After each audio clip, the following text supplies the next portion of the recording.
This is chapter 8, section 4, proportionality theorems, okay? We've already basically talked about what we're learning today, okay? But we're just adding a theorem to what we already discussed. The triangle proportionality theorem. If a line parallel to one side of a triangle intersects the other two sides, then it divides the two sides proportionally, okay? So if we've got a triangle ADC, if EB is parallel to DC, then we can set up a proportion. And I'm going to explain what we set up, okay? If a line is parallel to one side of a triangle and intersects the other two sides, then it divides the two sides proportionally. So peeps, take a look at EB. This line segment down the middle of the triangle. If we were to say that EB is parallel to a side of the triangle, what side would that be parallel to? DC, right? We just use common sense. Now, if we're given that information, then what we're able to do is set up a proportion, okay? Where AB, which is this portion right here,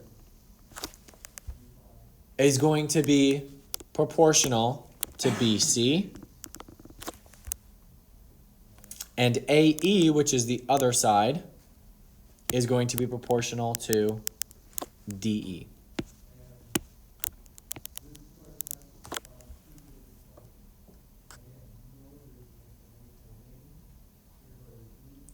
As long as EB is parallel to DC, the two segments that it creates from intersecting the triangle will be proportional to the other side.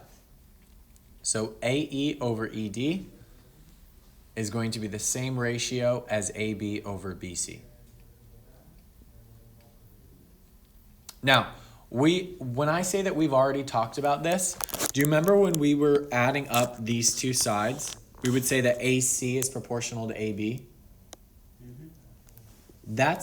We're basically doing the same thing, but we're not taking the full side. We're just saying that this extra piece, which is BC, is proportional to AB. Okay? Okay. Now, this theorem also works in reverse. So the converse says that if we have the proportionality, so we have that AB is proportional to BC and AE is proportional to ED, then we know that EB must be parallel to DC. We can conclude the other way, and that's just called the converse of the triangle proportionality theorem. So if a line divides two sides of a triangle proportionally, then it is parallel to the third side.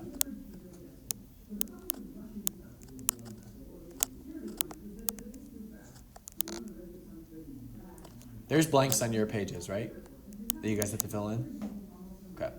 Make sure you guys are filling those in. Let's go ahead and apply this. Example 1. So what we're given here is we're given that BA is parallel to ED.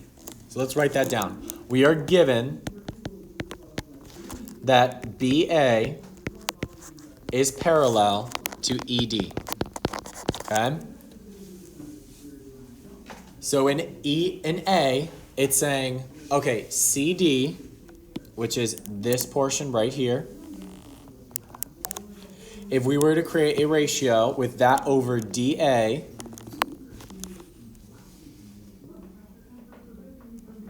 it should be equal to, we're just going to take the other side. So it would be EC over BE. Okay?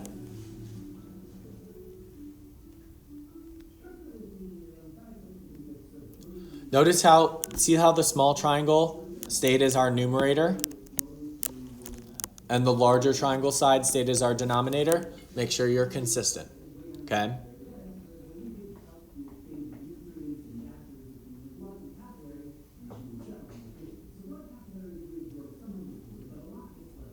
Okay, and it says if CD was 3 and DA was 6 and DE is 3.5, then AB must be equal to what? Well, let's start filling those in. So CD is 3, DA is 6, and DE is 3.5.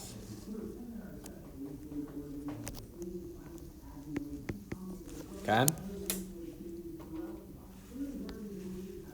What would AB be, okay? We're going to set up this same proportion, okay? So the two smaller sides of the triangle are 3 and 3.5. So let's just put CD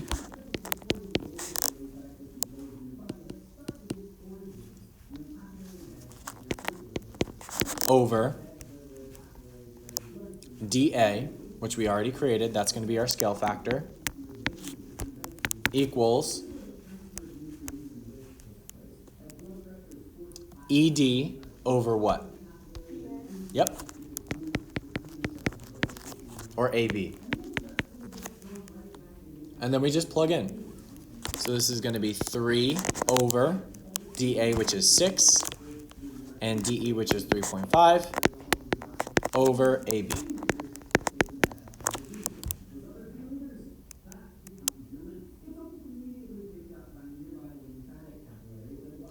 All we do is cross multiply and divide. The 3 gets multiplied with AB. AB we can treat as a variable. If you want to plug in x for it, I'm just going to leave it as AB. And then 6 gets multiplied by 3.5. So this is going to be 3 times AB equals 6 times 3.5 should be 21. Yeah, 21. You divide both sides by 3, and we're going to get AB equals 7.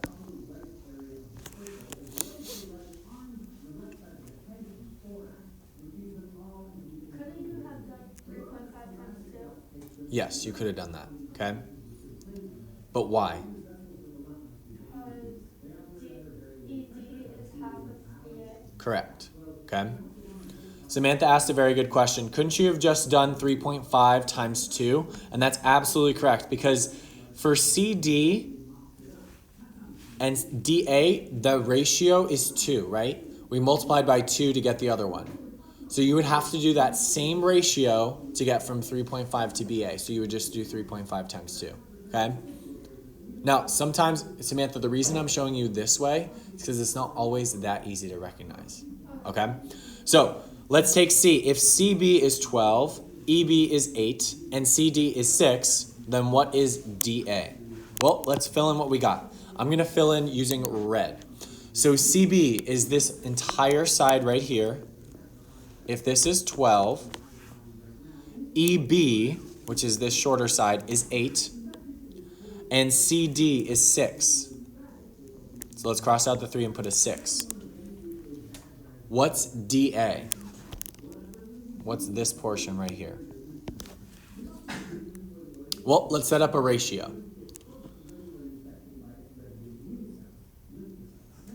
So instead of using CB, let's use CE and put it over what? What do you guys think?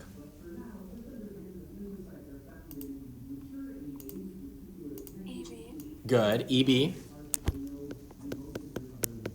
And that should be equal to what?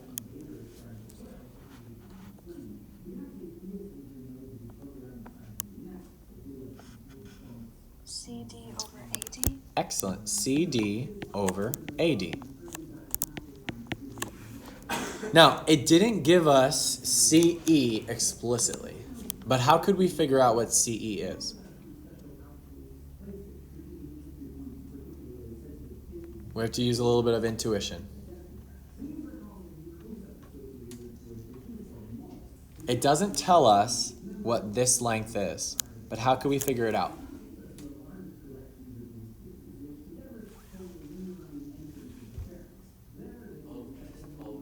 Very good, just 12 minus 8. Because we know the whole length of CB is 12. If we take away 8, what does this have to be? 4, okay? So we know that CE has to be 4. So this is going to be 4 over EB, which is 8, equals CD, which is 6, over DA, or AD, which we don't.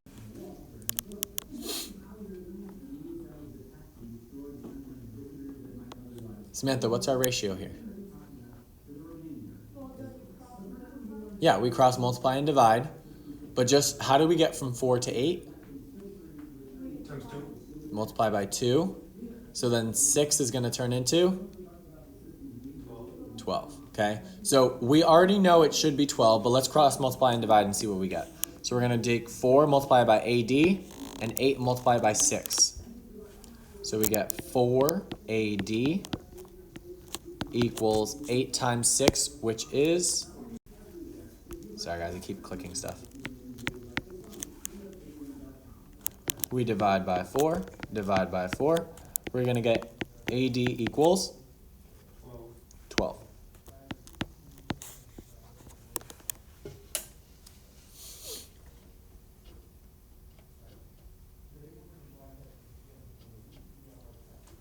Okay? There will be questions like this a lot, okay?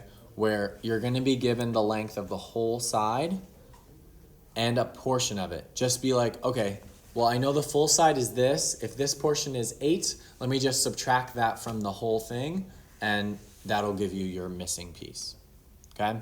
So it didn't tell us that CE was 4, but we could figure it out based on the fact that the whole thing was 12. Now, don't be that person that just uses the numbers that's given. Don't be like, okay, it's going to be 12 over 8 equals 6 over 8 dA. And then be like, okay, I set up a proportion, I'm good to go. No, you would get the wrong answer, okay? Make sure you're using your diagram and figuring out if you're actually using the lengths that are given. Okay. Moving on. I know. Oops. 48.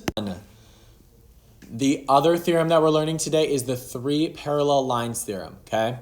So it applies to triangles. It also applies if there's 3 parallel lines. So if 3 parallel lines intersect 2 transversals, then they divide the transversals proportionally, okay? What I want you guys to do for these types of problems is we're going to label each of our parallel lines, and then we're going to highlight our transversals. So in this case, here's 1, 2, 3 parallel lines. Let's highlight our transversals.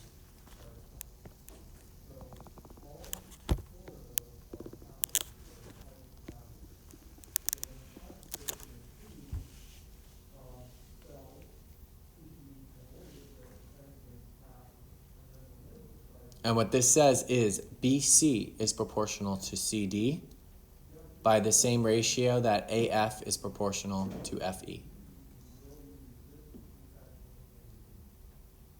Okay? So this section right here is proportional to this section, and AF is proportional to FE. Only if you have 3 parallel lines.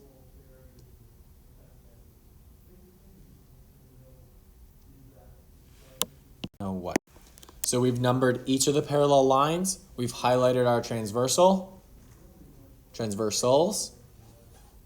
Okay?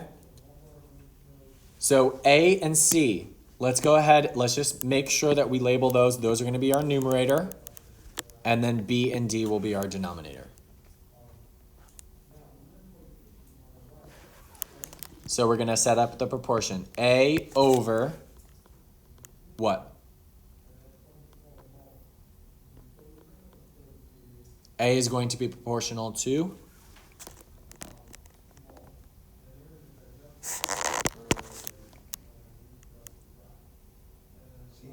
Nope. C. Not C. B. B. And C is going to be proportional to? D. Okay? Just make sure, are A and C both in the numerator? Yes. Are B and D both in the denominator? Yes. Then just plug in. So A is 2, B is 3, C is 5,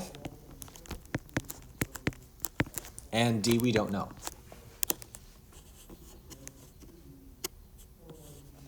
All you do is cross multiply and divide.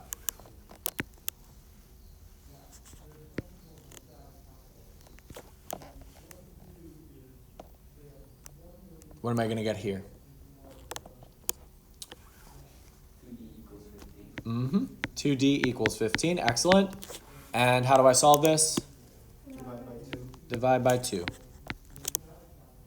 You're going to get D equals 7.5 or 7 1/2.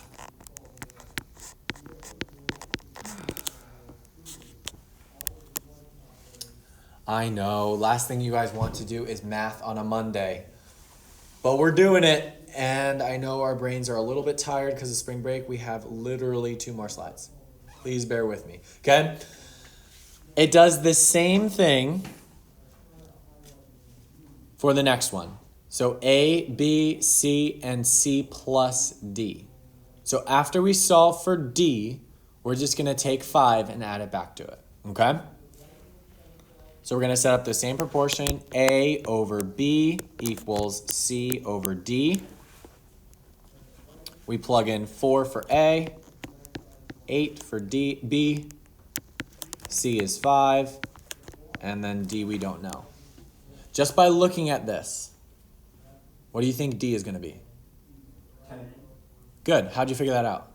Because 4 is over 8, and it's just times 2. Good. 4 is over 8, and 5 which should be over 10. Excellent. Okay. Now we'll cross multiply and divide just to make sure. 8 times 5 is 40. Keeps happening. I'm sorry, guys. 8 times 5 is 40. And that's going to be equal to 4 times D. You just divide by 4. Divide by 4.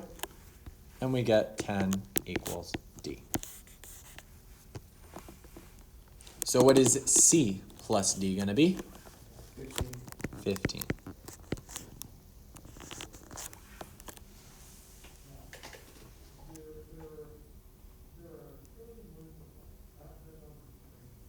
Because C we already had, which was 5. Okay, back. So KL says, could you have just done, say that one more time. 4 over 8 equals 5 over D plus 5. No. So you wanted to do A over B equals C over D plus C. Yeah. What would we have to change? We could do it like this, but we have to change something on the left side. Oh no. Why do we have to change something? This would have to be A plus B. Because right now, what you did was you were saying A over B, which is this section over this section, would be proportional to this as our denominator. It would be proportional to A plus B. So it would be proportional to A, which is 4 over 12. Okay? Now, if this confused you, forget that I said anything right here. Okay? But if you see it better like this, then use it. But you don't have to. Okay? Last part. What's up? Could you just have plugged it in the beginning? Like the 4 over 8 equals 5 over D plus 5? Oh. Hold on. That's a great question. All right. Triangle, angle, bisector theorem. Last theorem, guys. If a ray bisects an angle of a triangle, then it divides the opposite side into segments whose lengths are proportional to the lengths of the other 2 sides. Okay? The important part here, guys, is you have to remember it says bisects. As long as your ray bisects the triangle, okay, you're going to have proportional sides. So AD, which is this side right here, is going to be proportional to DB. And CA will be proportional to CB.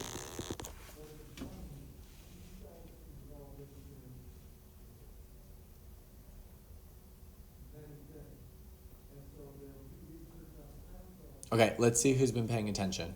Well, we're copying this. Yeah, you can copy that down. In the diagram, though, how do I know that the ray bisects the triangle?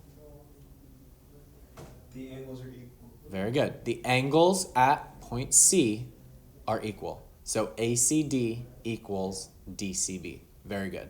Okay? Remember, bisects means cut in half. So as long as that angle, which is angle C, is cut in half, the full angle C, which is ACB, we have a bisection of the angle. Mm-hmm.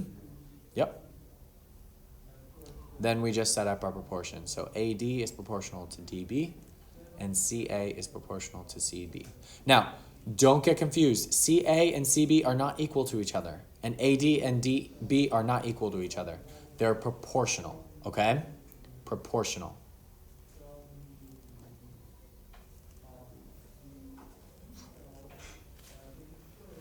Okay, peeps. Anyone need more time on this slide?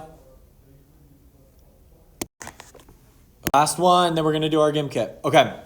Find the value of x. How do we know that we have an angle bisected?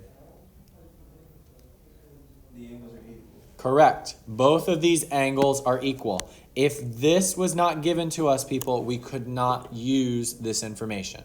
Okay? So what we're going to say is that this 12 is proportional to what? 24. To 24 by the same ratio that 10 is proportional to? The unknown side, which is this one. Let's try to write that unknown side in terms of what we know.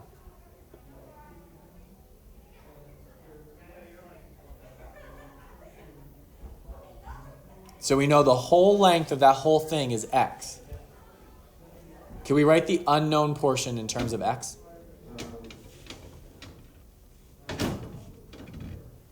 X minus 10. Very good. X minus 10. Take the full length of it and subtract the portion that we do know. X minus 10.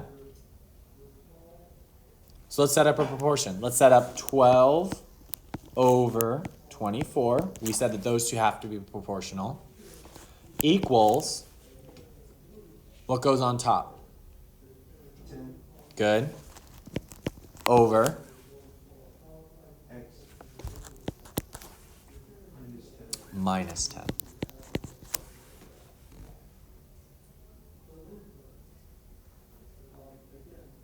What do you do from here? Cross multiply. Cross multiply and divide. Now, it will make it a little bit easier if we simplify first. Can the left side be simplified? What is it? 1 over 2. So if we just take 1/2 equals 10 over x minus 10, that makes it way easier. We don't get those large numbers. So this is just going to be 1 times x minus 10 and 2 times 10, which is 20. So this is x minus 10 times 1 equals 2 times 10.